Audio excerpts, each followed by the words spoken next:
देखिए, अभी पीछे जो आईजीएमसी में प्रदर्शन हुआ था सीआईटीयू का सिक्योरिटी वर्कर्स के मसले पर और कोविड वॉरियर्स के मसले पर, हमने उसी दिन इस बात को चेताया था कि अगर हमसे वार्तालाप नहीं होती है, बातचीत नहीं होती है और ये जो सुरक्षा कर्मचारी हैं और जो कोविड के दौरान रखे हुए कर्मचारी हैं इनको वापस नहीं लेते हैं आईजीएमसी में, तो निश्चित तौर से अब आंदोलन को हम उग्र करेंगे। और आपको हम कहना चाहते हैं कि आईजीएमसी से बढ़ते हुए अब हम जो है रिज पर पहुंच चुके हैं। आज शांतिपूर्वक प्रदर्शन हो रहा है। हमने एसपी और डीसी साहब को भी इस बात को स्पष्ट कर दिया है कि ये सत्याग्रह का आंदोलन लंबे समय नहीं चलेगा। आज के बाद जो भी प्रदर्शन होगा, मान के चलिए उग्र ही होगा, इससे बड़ा ही होगा। 2016 की तर्ज पर गिरफ्तारियां भी होंगी, जेल भरो भी होगा, चक्का जाम भी होगा, राजभवन मार्च भी होगा, सचिवालय मार्च भी होगा, ओकओवर मार्च भी होगा। हमने पूरा मन बना लिया है कि अब आंदोलन को हम आगे बढ़ाएंगे, क्योंकि आईजीएमसी के अंदर पूरी तरह से तानाशाही चल रही है। ये तानाशाही किसी भी रूप में स्वीकार नहीं होगी।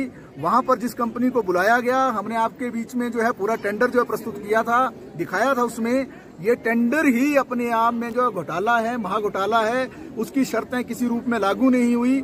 जो इवैल्यूएशन होनी थी, जो बिडिंग इवैल्यूएशन थी, उसमें 70 में से 0 नंबर इनको मिले। ये तो कैपेबल ही नहीं थे, ये तो अप्लाई ही नहीं कर सकते थे, इनको तो ये ठेका मिल ही नहीं सकता था। चलो वो किया आपने, एक घोटाला कर दिया। इन्होंने आंखों में पट्टियां बांध ली अधिकारियों ने। उसके बाद क्या किया? आज तक ड्रेस नहीं दी। टेंडर के अंदर जो पेनल्टीज हैं, उस टेंडर के अंदर साफ है कि अगर पूरे वर्कर नहीं रखे होंगे, हर दिन 500 रुपया फाइन होगा एक एक वर्कर पर, जितने नहीं रखे होंगे। दूसरी बात, जितने लोगों को इन्होंने ड्रेसेस नहीं दी हैं, देखिए ना कितनी बड़ी विडंबना है। ये कंपनी किस दिन से काम कर रही है, इसकी अपनी ड्रेस तक नहीं है, आई कार्ड नहीं है, जूता नहीं है, जुराब नहीं है, बेल्ट नहीं है, कैप नहीं है। ये कहां से कौन सी कंपनी आ गई उठकर, किस तरीके से ये काम कर रही है? और इस कंपनी के पीछे जो लोग खड़े हो गए, आज आईजीएमसी का प्रबंधन, ये पूरी तरह से इस घोटाले में संलिप्त हैं। उस पेनल्टी में ये भी साफ लिखा है कि अगर वर्दी नहीं होगी और आई कार्ड नहीं होगा, 200 रुपया एक दिन का फाइन होगा।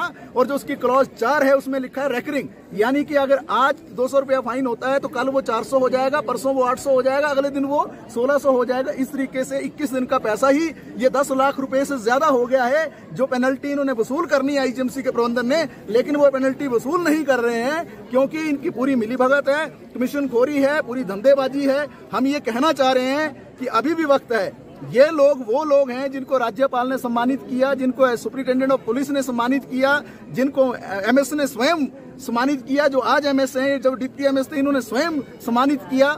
इन सम्मानित व्यक्तियों को, जिनके पास ड्रॉ पीटीसी सेंटर तक के सर्टिफिकेट है, जो पुलिस की ट्रेनिंग होती है, इनको इन्होंने बाहर कर दिया। जो 15-15 साल से काम कर रहे थे और जो इनके चहेते हैं, उनको इन्होंने लगाने की कोशिश की है। वो भी हम पूरी लिस्ट के साथ आएंगे। अभी हम स्टेप बाय स्टेप आ रहे हैं। पूरे हम टेंडर को आपके बीच में हर दिन नहीं रख रहे हैं। हर दिन जब भी हम प्रदर्शन कर रहे हैं, एक एक बात को उठा रहे हैं। पूरे के पूरे टेंडर में एक पूरा घोटाला है, जिसके खिलाफ आज जो हम यहाँ रिज में जो है महात्मा गांधी की प्रतिमा के नीचे आ गए हैं सत्याग्रह करने, ये काली पट्टियां बांध कर। लेकिन हम चेताना चाहते हैं, सत्याग्रह का आंदोलन ज्यादा दिन लंबा नहीं चलेगा। ये शुरुआत है आंदोलन की। इसके आगे जो आंदोलन होगा उग्र होगा, जैसा मैंने पहले जिक्र कर दिया। आंदोलन कब से लेकर होगा, क्योंकि आप लोग आंदोलन की चेतावनी दी? निश्चित तौर से 3-4 दिन के बाद हमारी रणनीति बन रही है। मैंने पहले भी आपको अनौपचारिक रूप में ये बात अभी कही कि अगला जो स्टेप होने वाला है, ये 2016 की तर्ज पर शिमला शहर के अंदर एक बहुत बड़ा आंदोलन खड़ा होने वाला है, जिसकी कल्पना अभी प्रशासन नहीं कर रहा है। अभी एसपी और डीसी साहब जो है इस बात का संज्ञान नहीं ले रहे हैं।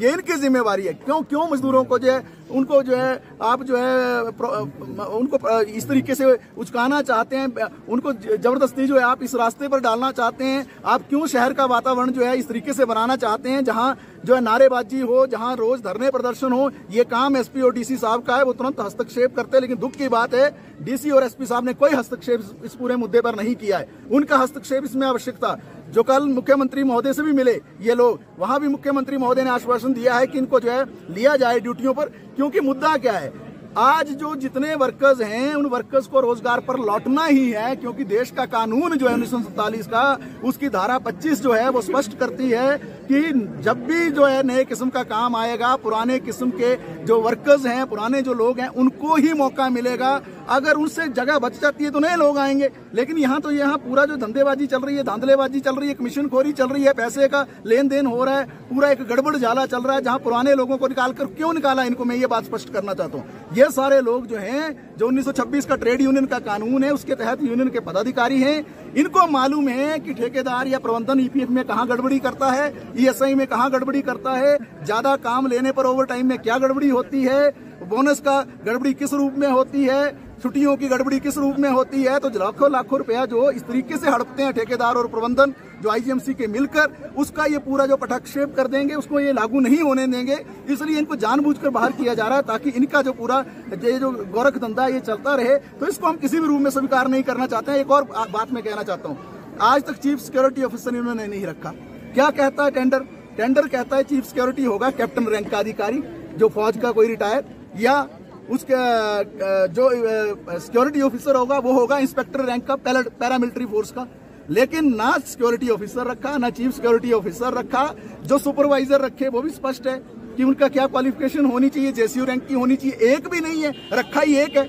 सुपरवाइजर 5 रखने थे, 5 सुपरवाइजर का 1 लाख रुपया खा गए, 40,000 रुपया सिक्योरिटी ऑफिसर का खा गए, 50,000 रुपया चीफ सिक्योरिटी ऑफिसर का खा गए, 2 लाख रुपया तो हर महीने का यही खा गई है। इनका कोई घर मांग रहे हैं, इनकी प्रॉपर्टी मांग रहे हैं, इनकी संपत्ति मांग रहे हैं, इनकी जागीर मांग रहे हैं। मजदूर तो सिर्फ ये कह रहा है देश का कानून लागू कर दो। मजदूर तो ये कह रहा है कि हम जो 15 सालों से काम कर रहे हैं। मजदूर तो ये कह रहा है कि हमें तो राज्यपाल ने सम्मानित किया, हमें जो एसपी ने सम्मानित किया, हमें एमएस ने सम्मानित किया, डिप्टी एमएस ने सम्मानित किया। मजदूर तो ये कह रहे हैं कि पीटीसी ड्रॉ तक के सर्टिफिकेट है हमारे पास, हमें तुमने निकाल दिया, अपने चहेतों को अंदर भर्ती कर दिया। और ये क्यों हो रहा है, इस बात को आपको हम बताना चाहते हैं। ये सिर्फ एक ही उद्देश्य से हो रहा है, क्योंकि ये सारे लोग यूनियन के पदाधिकारीगण हैं।